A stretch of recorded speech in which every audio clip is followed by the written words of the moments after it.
अगर आप लोगों ने भी सीटेट का फॉर्म भरा है तो मैं आज आप लोगों को बताने वाली हूँ कि सीटेट के एग्जाम को, अभी जैसा कि आप लोगों को पता है कि सीटेट का एग्जाम जो है वो हमारा 20 अगस्त को होने वाला है और आज हो गई है 5 तारीख, यानी जब मैं वीडियो बना रही हूँ जब आज की डेट जो है वो 5 तारीख है। तो 5 के हिसाब से अगर हम 20 तारीख को देखते तो हमारे पास में सिर्फ 15 दिन है। तो 15 दिन के अंदर अगर आप लोगों के 1% भी प्रिपरेशन नहीं है तो इन 15 दिनों के अंदर आप किस तरीके से अपने सीटेट के पेपर को बहुत ही आसानी से क्लियर कर सकते हैं।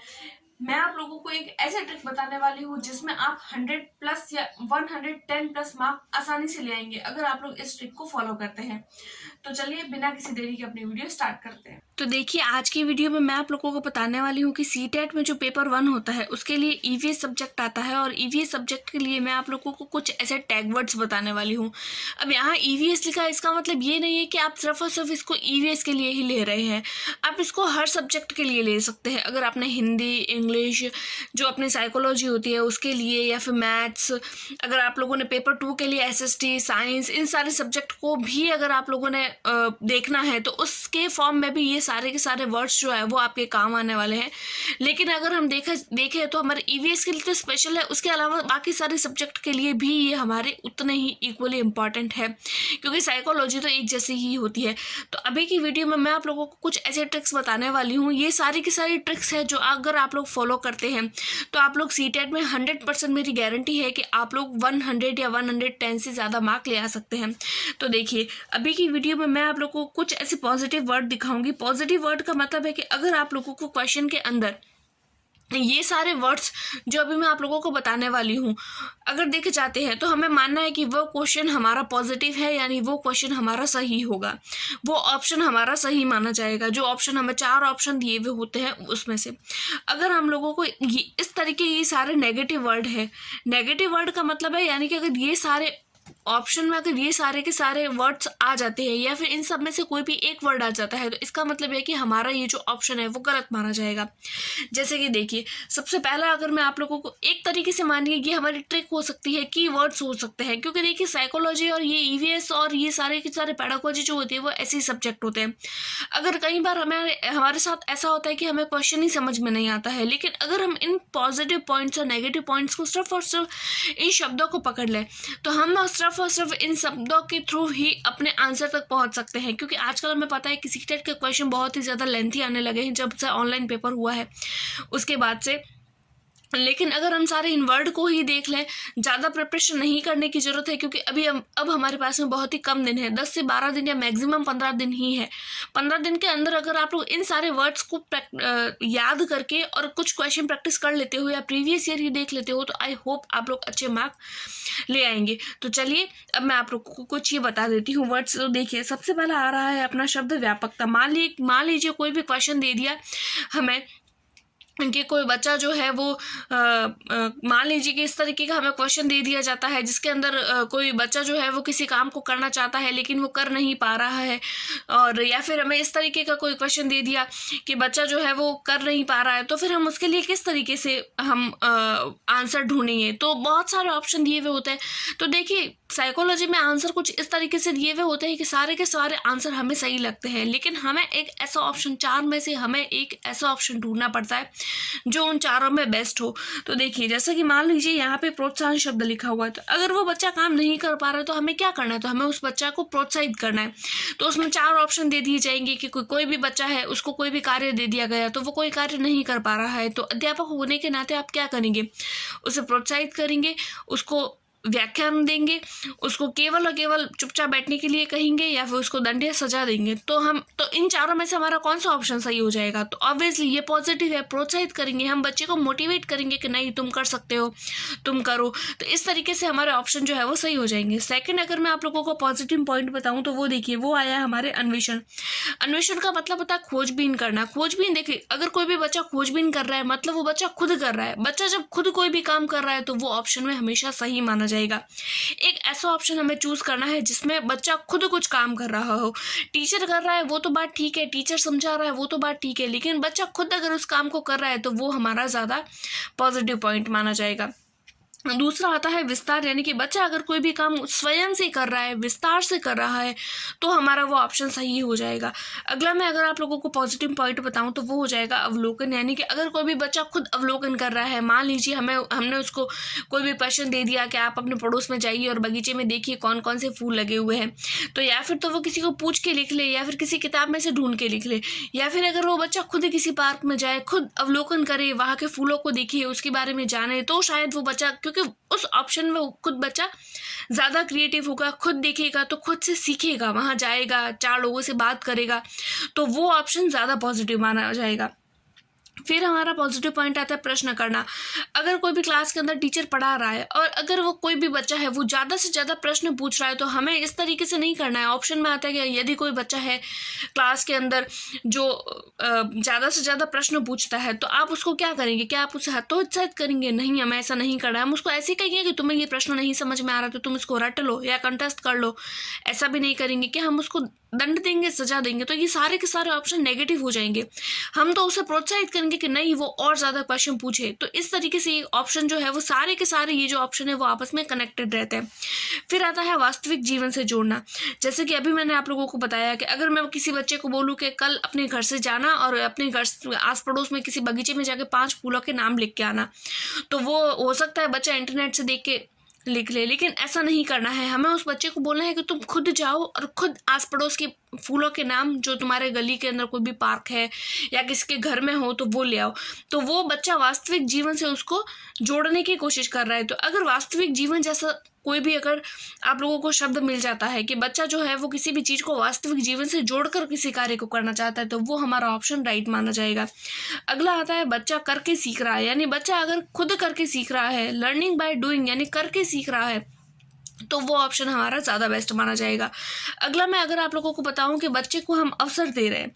कई बार ऐसा होता है कि हम सिर्फ और सिर्फ बच्चे को व्याख्यान दे रहे हैं, बच्चे को बोल रहे हैं कि तुम पाठ्य पुस्तक को पढ़ो और उसको खुद करते रहो, किताब को पढ़ो और खुद से ही करते रहो, या फिर हम खुद ही व्याख्यान दिए जा रहे हैं। जैसे कि यहाँ पर लिख लिया कि हम खुद ही व्याख्यान दिए जा रहे हैं, हम खुद ही लेक्चर देते हैं, आ जाते हैं पढ़ा के, सीमित ज्ञान तक उसको रखते हैं, यानी कि जितना किताब में दिया हुआ है उतना ही हम उसको पढ़ाते हैं। हमें ऐसा नहीं करना है। हमें बच्चे को अवसर देना है कि बच्चा किस तरीके से उस चीज़ को करता है। अगर कोई भी एक क्वेश्चन मान लीजिए हमने बच्चे को दिया, मान लीजिए हम गणित ही पढ़ा रहे हैं, यहाँ ईवीएस को नहीं लेके हम गणित ही देख लेते हैं, कि हम बच्चे को अवसर दे रहे हैं, कि बच्चे को बोलते हैं कि इस क्वेश्चन को मैंने दे दिया, अब सब अपने अपने मेथड से इसको करो। तो वो है अवसर देना, कि हम उस बच्चे को खुद से करने का अवसर दे रहे हैं, अलग अलग मेथड का यूज करना। फिर आता है सृजनात्मकता। सृजनात्मकता का मतलब होता है क्रिएटिविटी, यानी हमें बच्चे को क्रिएटिव करना है। हमें सिर्फ और सिर्फ उसको पाठ्य पुस्तक तक सीमित नहीं रखना है। हमें उसको ये नहीं बोलना है कि जितना किताब में दिया हुआ है उतना पढ़ लो, नहीं, हमें उसको बाहरी जीवन से जोड़कर, उसको वास्तविक जीवन से जोड़कर, उसको अवलोकन करके, उसको उस चीज़ को विस्तार करके वो खुद करे, वो खुद अवसर, उसको खुद को अवसर मिले, वो खुद क्रिएटिव हो, वो खुद करने की कोशिश करे, तो वो ऑप्शन जो है वो हमारा राइट माना जाएगा। अगला अगर हम ऑप्शन देखें तो हमारा लिखा हुआ बाल केंद्रित। देखिए, एक होती है बाल केंद्रित शिक्षा और एक होती है शिक्षक केंद्रित शिक्षा। अगर ऑप्शन में आ जाए कि आजकल की शिक्षा प्रणाली किस तरीके की है, बाल केंद्रित है या शिक्षक केंद्रित है, तो हमें हमेशा बाल केंद्रित वाले ऑप्शन पर ही राइट लगाना है, क्योंकि आजकल की जो शिक्षा है वो बाल केंद्रित ही दी जानी चाहिए, क्योंकि वो ही बेस्ट होती है, उसमें ही बच्चा करके सीखता है।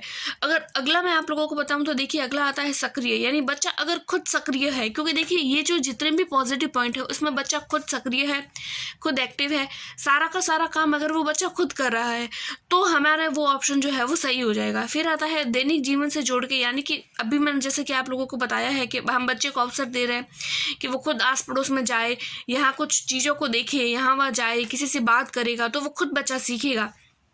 तो ये सारे के सारे जो होते हैं वो पॉजिटिव पॉइंट है।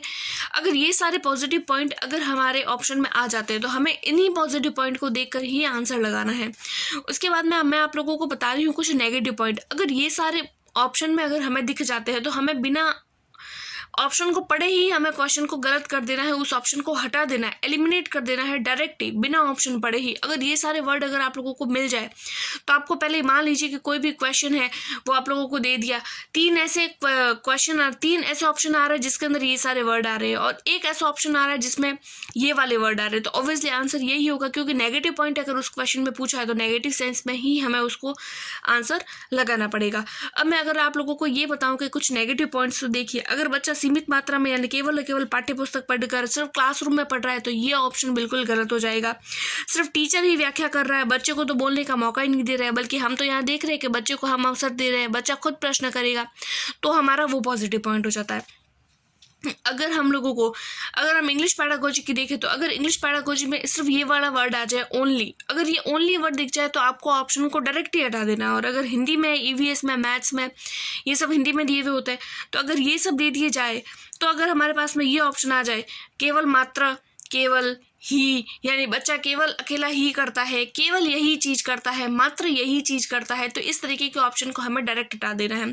दूसरा, अगर हम देखें कि बच्चा निष्क्रिय है, देखिए आजकल हम देखते हैं कि हम लोगों ने जैसे पॉजिटिव पॉइंट में देख लिया कि बच्चा बाल केंद्रित है, बच्चा सक्रिय है। हमें बच्चे को निष्क्रिय नहीं करना है, क्योंकि वो जो पढ़ाई है वो बच्चे के लिए है, तो हमें उसको निष्क्रिय नहीं करना है। दूसरी बात है कि हमें पता है कि हमें बच्चे को दंड या सजा नहीं देनी है, जैसे कि आजकल पुराने जमाने में हुआ करता था कि बच्चा जो है वो उसको दंड दे दिया जाता था, या फिर डंडे से मार के या फिर मुर्गा मुर्गी बना दिया जाता था, तो वो ऑप्शन में हमें नहीं लगाना है, क्योंकि ये सारे के सारे ऑप्शन जो होते हैं वो नेगेटिव होते हैं। अगला मैं अगर आप लोगों को बताऊं कि बच्चा कोई भी काम जो है वो रट के कर रहा है, उसको रट रहा है, कंठस्थ कर रहा है, कोई भी मान लीजिए ऐसा उत्तर आ गया है, या फिर मान लीजिए कोई भी 7वीं क्लास का बच्चा है, हम उसको बोल रहे हैं कि तुम हिंदी का ये पार्ट इसको रट के आना कल, तो फिर ये बहुत ही नेगेटिव पॉइंट होते हैं। अगर इस तरीके के ऑप्शन भी अगर हमारे यहाँ आ जाते हैं तो वो भी हम गलत मानेंगे। अगला आता है हतोत्साहित करना, यानी हम बच्चे को जो है वो हतोत्साहित कर रहे हैं। हमें हतोत्साहित नहीं करना है, हमें तो बच्चे को प्रोत्साहित करना है, तो प्रोत्साहन वाला जो ऑप्शन है वो ज़्यादा सही रहेगा। फिर आता है ग्रेडिंग करना। ग्रेडिंग करने का मतलब है हम बच्चे को चूज करना है कि ये बच्चा इंटेलिजेंट है, ये बच्चा वीक है पढ़ाई में, तो हम जो वीक है उसको पीछे बिठाएंगे, जो इंटेलिजेंट बच्चा है उसको आगे बिठाएंगे। तो इस तरीके के वर्ड्स भी हमें नेगेटिव पॉइंट के लिए और लेकर जाते हैं, तो इस तरीके के वर्ड जो है वो हमें यूज़ नहीं करना है। फिर आता है कठिन कार्य, यानी कि हमें बच्चे को बहुत ज़्यादा कठिन कार्य नहीं देना है। कठिन कार्य का मतलब ये नहीं है कि हम बच्चे को काम ही नहीं दें, या फिर उसको होमवर्क जो करने के लिए दे रहे हैं वो अगर हम उसको कठिन कार्य न दें।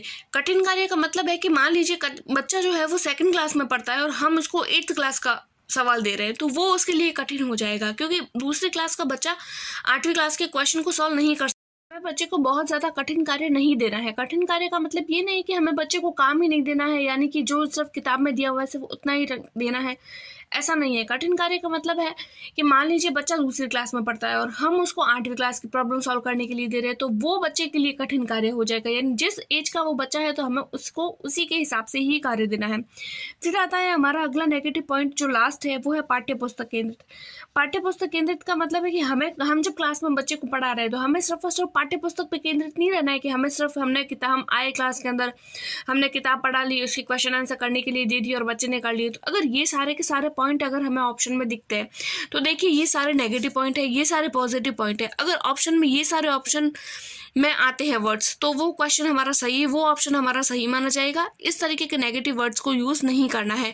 हमें एक ऐसा ऑप्शन चूज करना है जिसमें बच्चा एक्टिव हो, बच्चे के लिए, वो बच्चे के भलाई के लिए कार्य हो।